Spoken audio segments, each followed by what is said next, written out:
How are you? Hi, this is Mike Conley. I'm the Reading cross country coach, and I am actually going into my, believe it or not, my 20th season of coaching the boys and girls program at Reading High School. Definitely very excited for the start of the 2022 season. And what I'm going to try to cover in about 15 minutes is just some basics and some key information of the season. So for parents that are looking for some more information about meets and practices and schedules and how things operate with the cross country program, I'm hoping this 14 to 15 minute video provides you with that information. This is the agenda that I'm going to cover. I'm just going to try to walk through these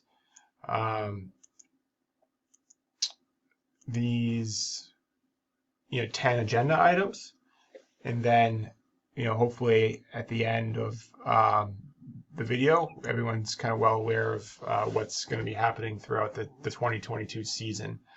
So first item on the agenda, I'm happy to report that this will essentially look like a pretty typical normal season as things are beginning to kind of normalize after the COVID-19 pandemic. Certainly, as we all know, COVID-19 virus is still with us.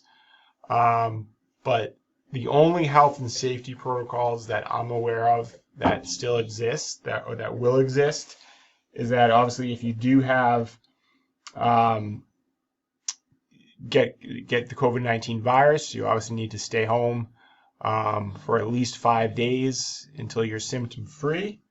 And then at the conclusion of those 5 days, I still believe from day 6 to day 10, you do need to wear a mask, at least indoors. And then I would just follow the Reading High School nurse and protocols for mask wearing when you're returning from the COVID-19 virus. So those are the only protocols that I believe are in place. And you should, if you test positive, you should report that obviously to myself and then to the nurse in the school, so they have that information. In terms of our team guidelines, we essentially are a non-cut sport here at Reading Memorial High School. We do obviously, just like any other sport activity at Reading High School, at the high school level, the student athletes are expected to come to practice each and every day and commit to the season. So these are the team guidelines that we do publicize. So, some of the few things that I'll stress is obviously just like any other activity, we do expect the student athletes to commit and get here each and every day. If they're not going to be here, the expectation is that they communicate any conflict to the coaches well in advance when possible. They can do that through an email. They can do that just by letting me know word of mouth at practice. It's probably the preferred method. I do encourage the student athletes to do that on their own and to kind of build their communication skills. But if I get emails from parents or it's kind of breaking down, here's our conflicts for the season, this is why, and it's doctor's appointments, athletic or family type obligations are okay. If it's my son or daughter does guitar lessons every Tuesday or works every Thursday and Friday, so they'll only be able to attend practice 3 to 4 days a week, 5 days a week, that is most likely going to be an issue. We got a little bit flexible with that during the COVID years. But generally, you do need to be at practice. It is a team sport, and I'm stressing to the student athletes a lot this year that there's obviously a lot of individual aspects of the sport, but it's not the typical team sport, but we are on a team. And you do, number one, your first obligation is to get yourself to practice. You got to commit, you got to put in the time and the effort, and obviously respect coaches, captains, teammates, competitors. And I also say the sport at all times as the athletes learn more about it. So communication, commitment is key. Obviously, they must follow the prescribed workouts. We'll be doing a lot of different workouts throughout the season. We'll be going outside the high school fields and complex and running on the roads through town. We'll obviously be in the town forest. That's where we compete on our home meets. We will also be on the track when it's ready and on the fields around the high school and on the hills in back of the high school and next to the high school. So we'll be doing a lot of different workouts, and athletes must follow the workout as prescribed by the coaches and in the workout sheets. Essentially, band, drama, and other clubs and activities, I do certainly work with those types of conflicts. We have had student athletes that are in band. They may have to miss a majority of maybe Saturday morning practices, or leave early for Saturday morning practices, or miss a weekend here and there. And generally, that's not an issue as long as I know the schedule in advance.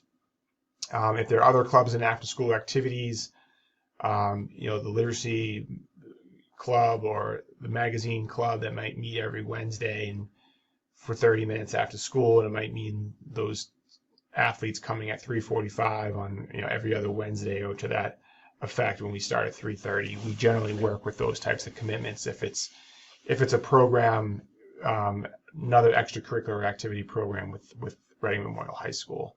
So communication is key, and that's what we ask for. So that's really the key thing is just commit. It's a 6-day-a-week commitment. That if you're an incoming freshman, that may seem like a lot because you might be used to 2 days, 3 days, 4 days a week. At the middle school level, at the high school level, it's Monday through Friday after school. It's Saturdays. It's weekend events, and any other sport, junior varsity or varsity level, which is what you are when you're on the cross country team, would expect that you need to be there. And there's conflicts that are going to arise because of doctors, dentist appointments, after school academics, projects, a family commitment here and there. Just let us know, and we will work with that. But cross country does need to be kind of up there in your list of priorities for the season.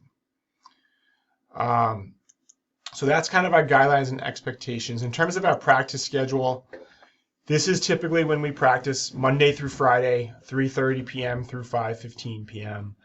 We would typically meet on the RMHS track. We're going to be at kind of the Morton, Moscarello, baseball field, near the batting cage, water fountain area, until September 23rd, 24th, when the track is ready. But we typically, on average, need about an hour and 45 minutes for practice. That might be an hour and a half some days based on the workout. It might be closer to 2 hours some days based on the workout. But this is more on average. It's a 3:30 to 5:15 schedule. But I will say, for those parents that are new, it's not like 5:15 on the button we're ending. There's about a 10 or 15 minute flex window any given day. The day before a meet, on a Monday, for instance, we might be wrapping up 4:45, 4:50 because we're not doing a lot of conditioning that day. We typically have workout Thursdays, and that day may go a little bit longer, given the fact that we're doing more of an advanced type of workout. Saturday mornings, we will typically either be in the town forest, and I will make this clear ahead of time, or we'll be on the track. Most likely we're in the town forest doing a town forest workout, prepping for getting comfortable with our home course.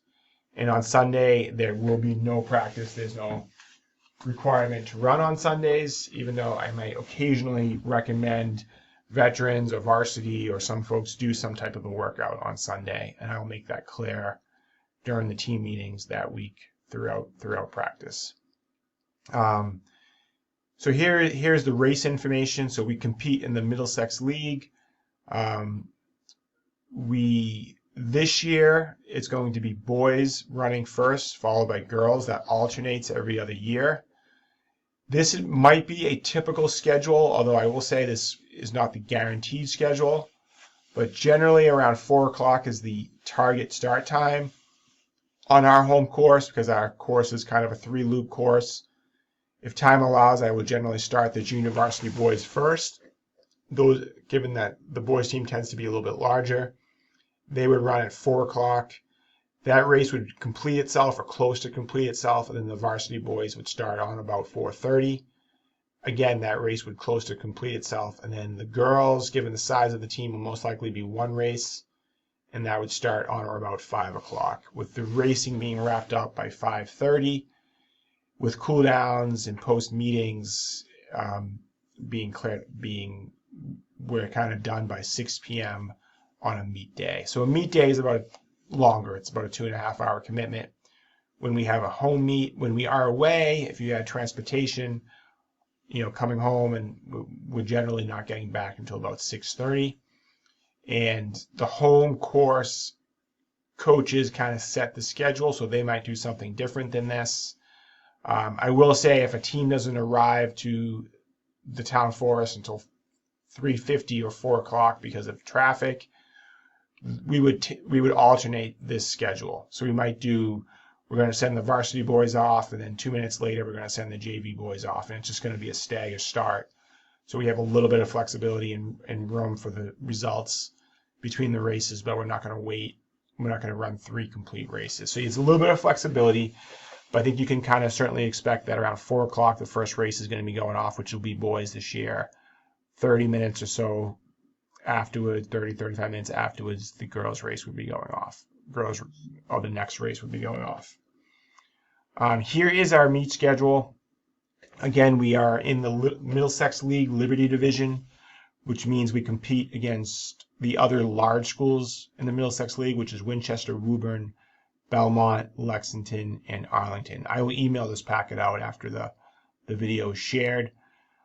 We do compete in some Saturday meets, so we do have the Clipper Relays this coming Saturday on 9:10. That's a 2-mile team relay. Every athlete gets in a team of 3 runners, and they run a 2-mile relay through the trails of beautiful Maudsley State Park in Newburyport. Great way to start the season. The kids really enjoy this venue and this event. And that is Saturday. We then have one crossover meet against a small school. That would be Wilmington this year. And then we get into the Liberty Division competition with Winchester, Woburn, Reading, Lexington, Arlington. Generally, we're going to run on Tuesdays, although you will note that there is a kind of a Wednesday meet this year against Winchester, and then a Thursday meet against Woburn. I think that's related to Jewish holidays and other conflicts there. But then we are going to compete in the Twilight meet, which is a Friday evening. I think the kids that are entered in that meet would get dismissed from school about 2 o'clock that day. We'd leave it might be more like 1:30 that day. We would leave about 2 o'clock, arrive about 4:30. The first race is scheduled for 6 p.m. And then again, it's a privilege to be entered into that meet. We're looking for commitment, effort, attitude. And then there also are time limits and maxes that you have to qualify for. But we would try to get as many runners into that meet as possible. But there's no guarantee, whether you're a freshman, sophomore, junior, or senior, that you'd be entered into that meet. It's just who's been here, who's been committed, who's done the things that the coaches and followed the team expectations in terms of time, commitment, effort, communication, attitude. That's front and center, and then obviously your race times and who's meeting the standard to compete in a large invitational meet like this is what we use as coaches to develop our entries. Then we have the league meet at Woburn Country Club. I will say everyone will run in the league meet as long as you've been committed and you've done everything you've had to do. If you're not, and you're not attending practices and communication is not there, then you wouldn't be on that league meet roster and you would not attend that meet. But generally, everyone would attend that meet. That could be the last meet for everyone. And then the meets in November on Saturdays is sort of an invite only. It's kind of varsity plus, meaning the varsity would be entered, maybe some freshmen that have opportunities to run some freshman races, maybe a handful of junior varsity runners that have met some time limits to their 5K, and they would be entered. But it's no guarantee. As we get into these championship meets, certainly on the 11-12, only 7 runners can run at that meet for both boys and girls. And those meets are all going to be in Rentham, about an hour away near Gillette Stadium. And you can click on these. These are all hyperlinked, and you can kind of look at the directions and the course maps and so forth. Here's our schedule, but I just went through it. This is just in a different format, so the schedule is there as well. Here's our course map in the town forest. Again, it's 3-loop course, 5K. All the coaches in the Middlesex League have made an effort to make all the courses a 5K over the last few years. And I think our course, although it is kind of 3 1-mile loops with a little field loop at the end, I think it's one of the better courses in the league, and most teams really enjoy it. So that is our home course. You can look at the map, but it's pretty straightforward. Some other things I want to just jump back to that I may have not quite covered. So again, non-practice day at Sundays. I talked a little bit about that. There's no requirement to run. I might recommend some running if we've missed a day that week because of weather. Running shoes. So it's a good idea to have good trainers with cushion and support running sneakers. You can purchase those in a variety of stores, one of which is Marathon Sports in Melrose, which is currently offering a 20% discount. It is recommended, although not required, because I know these things get expensive, to have racing flats, spikes, or shoes. You can purchase those at Marathon Sports as well. These are kind of the rubberized sole that has the ability to put spikes, different size spikes in and out, because we are going to run on grass, on trails, on pavement, on track. There'll be a variety of surfaces we will run. So you want the ability to have spikes on one race and then take the spikes out and run sort of more like a racing flat or a road racing shoe the next race, potentially, if we're going to be on the majority on pavement. The Reading course is 85% trail, so spikes are generally used and recommended. So any questions on that, you can let me know, but Marathon Sports does offer that, and it's a great option. Uniforms and bib numbers. So all the athletes should have a uniform by now. We only get kind of a uniform jersey, top, singlet. The student athletes and runners are asked to wear solid black racing shorts with their uniform. So hopefully they have that. Every athlete soon in the next week or so will get a bib number. That bib will be assigned to them and them only, and they should keep that bib that you pin onto your jersey for the duration of the season. We do have, I do want to jump down to, so to follow the season, there's some helpful cross-country website links. The team has done an excellent job maintaining our RMHS cross-country Shutterfly website. Password is 01867. You can go into that website. You can get photos of, there'll be a great you can actually view pictures of the races. These are pictures from last year. The meet schedule, the captains, once this is updated, this is last year's. Captains' parents kind of take on this management of the site, and they do an excellent job with it each season. So there'll be fundraisers will be posted here when we do some Mandarin nights and Anthony Pizza nights and different things that we might be doing. There'll be an option for some apparel. There'll be some other different helpful information on here once this is kind of updated. Right now, this is still mostly last year's information, but I know the captain's parents are meeting and working on updating this.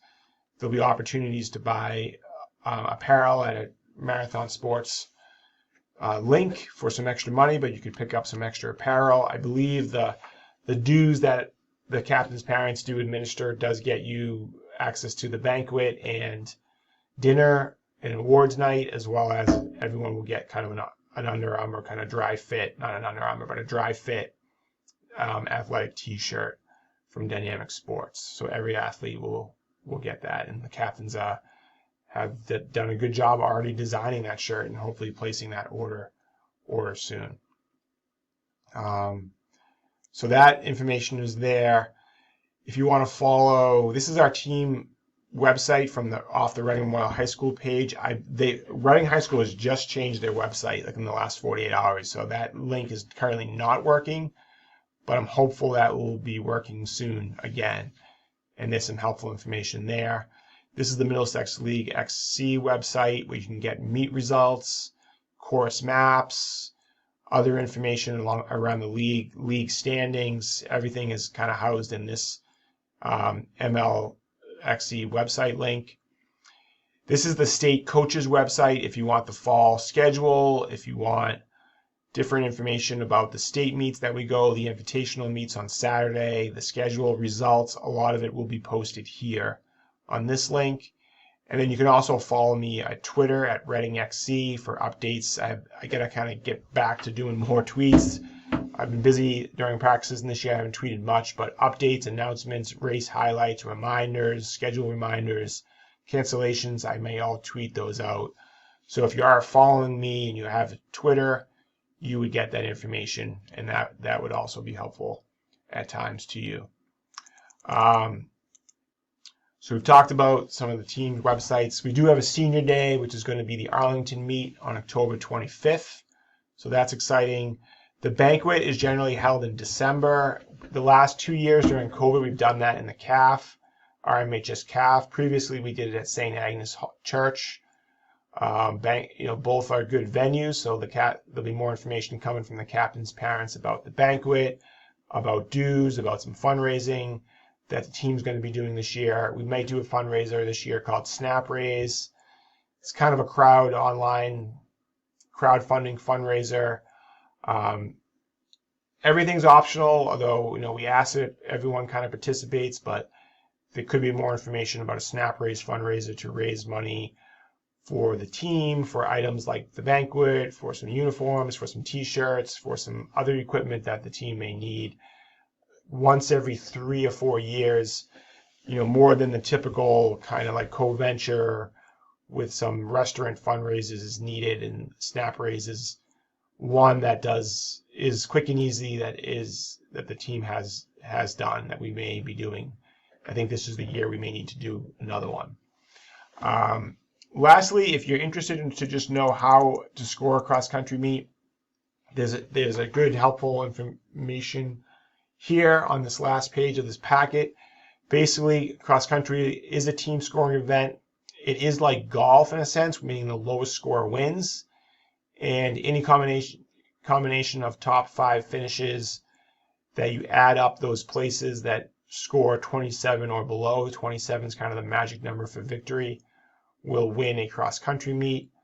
The 6th and 7th runners may not count in the adding of your score, but they do displace runners from the opposing team. So ultimately, it does make your competitor's team score higher, so they do count in the scores, and they are important. So as I say, kind of every runner counts, and anyone you can beat over the course of the race will be important. But you can kind of look at that as well. So that, I'm kind of over 22 minutes, so I kind of talked more than I was expecting. But again, I will send this video out. I will send this packet of information out. Hopefully you can view it at your time. It's a little more flexible than doing a in-person meeting or a set meeting at 7 o'clock in the evening. I do want to say thank you to the captain's parents and our 6th grade captains this year, Andrew Abdallah, Jack Quinn, Matt Lakin from the boys' side. On the girls' side, Emily Bass, Victoria Bean, and Natalie Benassi. They've been doing an excellent job over the course of the last 2 weeks of the season, the first 2 weeks of the season, and I know their parents are ready, and I have all full faith that they've experienced, many of them are experienced, and they're already kind of hitting the ground running to make this season as fun and successful as possible, playing things like pasta parties and fundraisers and team events and organizing a list for water and Gatorade to the meets and all those types of things, which make this season and the experience a fun and enjoyable season for the athletes. The last thing I'll say is I've been doing this for a long time. Again, I have a great coaching staff and Coach Kate Crosby, who will focus some of her time on with the junior varsity boys, but she'll be helping in all areas, as well as Coach Kaylee Pulowski, who's back for her second year, who will be helping in all areas, but maybe focusing some of her time on the girls team. We just believe in creating a nice, supportive, positive environment for the kids to learn and get better. We are here to race, so we do compete and practice hard, and our goal is to be a competitive racing team, but we ultimately want every runner to stay injury-free, to work hard. It's a progression from day to day, from week to week. That's why every athlete's time and commitment needs to be there. But I think we very much believe in creating a nice positive environment. And I will say this year we kind of have an acronym that we kind of focus on and recognize athletes for being having more of a less kind of doing more than just kind of the minimum and having an uncommon effort, I will say. And this year we're focusing on team for those athletes that kind of put in the time and teach others, put in the extraordinary effort, come to practice with great positive attitude each and every day, regardless of the circumstances, the weather, and then that show mental toughness. Rise above their feelings, take pride that they can compete and do well in a variety of circumstances, overcome adversity, and all those types of things we're looking for, and we'll be recognizing the athletes for over the course of the season, as well as hopefully some great finishes and times during the races. With that being said, I hope this video was helpful to you, and thank you for your time. Thanks.